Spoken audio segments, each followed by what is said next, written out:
ఒకనాడు దశరథుడు మహాసభలో కూర్చొని రాముడు ఇతర ముగ్గురు కుమారుల వివాహాల విషయం మంత్రులతో కూడా ఆలోచిస్తూ ఉండగా గాది కుమారుడైన విశ్వామిత్రుడు అక్కడికి వస్తాడు. ద్వారపాలకులు విశ్వామిత్రుడు రాకను దశరథులకు తెలియజేయగా అతనికి ఉన్నతాసనం ఇచ్చి పూజిస్తాడు దశరథుడు. రాజు, అతని సామ్రాజ్యం, అందులోని ప్రజల యొక్క యోగక్షేమాలు, అక్కడ ఉన్న మునుల యోగక్షేమాచారాన్ని అడిగి తెలుసుకుంటాడు విశ్వామిత్రుడు. అందుకు దశరథుడు, మహర్షి, మీ రాక మాకు ఆనందాన్ని కలిగిస్తుంది, మీకు స్వాగతం పలుకుతున్నాను. మీ కోరిక ఏమో సెలవిస్తే నేను సంతోషిస్తాను.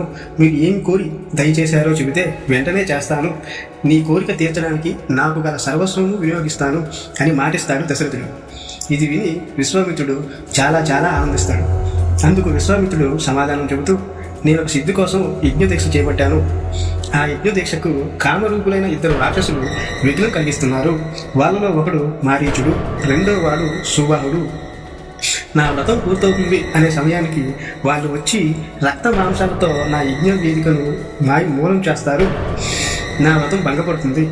వాళ్ళను శపించడానికి నేను దీక్షలో ఉన్నాను. ఈ దీక్షలో కోపాలు శాపాలు నేను చేయలేను.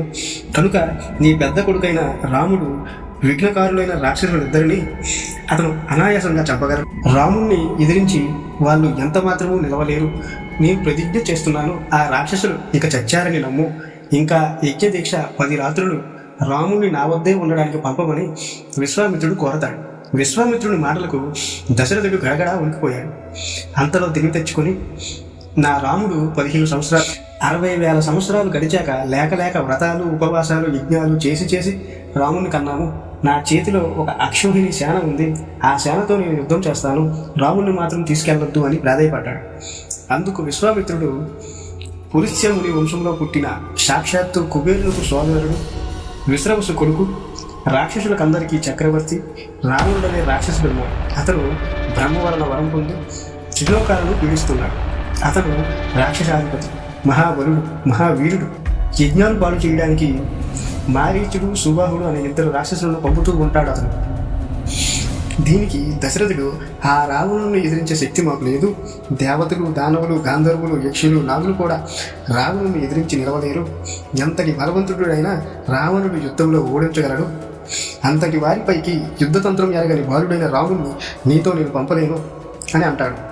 ఈ మాట వినగానే విశ్వామిత్రుల్లో కోపద్రేకం మొదలైంది. రాజా, ముందు మాట ఇచ్చి తర్వాత తప్పుతున్నావు. రఘువంశీయులకు ఇది తగిన పని కాదు. నీ కులానికే ఇది ప్రతికూలం. నేను వెళ్ళిపోతున్నాను. నీ బంధువులతో నువ్వు సుఖంగా బతుకు అని విశ్వామిత్రుడు ఆగ్రహం చూపించాడు. అప్పుడు వశిష్ఠుడు కలగజేసుకొని, విశ్వామిత్రుని రక్షణలో ఉన్న వారిని రాక్షసులు ఏమీ చేయలేరు. విశ్వామిత్రుని శక్తి మీకు తెలియదా? రాముణ్ణి పంపించు. శస్త్రశస్త్రాలన్నీ విశ్వామిత్రుని ఆధీనంలోనే ఉన్నాయి కదా. నీ కొడుకులకు మేలు చేయదచ్చి వచ్చి నిన్ను యాచిస్తున్నాడు అతను అని వశిష్ఠుడు దశరథుడిని ప్రోత్సాహపరుస్తాడు. వశిష్ఠుని మాటలకు దశరథుడు సంతోషించి రాముణ్ణి అతనితో పంపడానికి అంగీకరిస్తాడు. ముందు విశ్వామిత్రుడు బయలుదేరుతాడు. తర్వాత రాముణ్ణి అనుసరిస్తున్న లక్ష్మణుడు బయలుదేరుతారు. ఆ ప్రయాణంలో సరయూ నది దక్షిణపు గట్టున 1.5 ఆమడాల దూరం వెళ్ళాక రాముడిని ఆచమనం చేయమన్నాడు విశ్వామిత్రుడు. రాముడికి బల అతిబల అనే మంత్ర సమిష్టి రూపాలను ఉపదేశించాడు. బల అతిబల మంత్ర ఉపదేశం వలన మనుషులు ఎప్పటికీ అలసిపోరు, జ్వరం రాదు, వారి రూపం మారదు. బాహుబలం వలన 3 లోకాలను సాటిలేని వారవుతారు. సౌందర్యంలోను, సామర్థ్యంలోను, జ్ఞానంలోను, బుద్ధి సూక్ష్మతలోను సాటిలేని వాళ్ళు అవుతారు.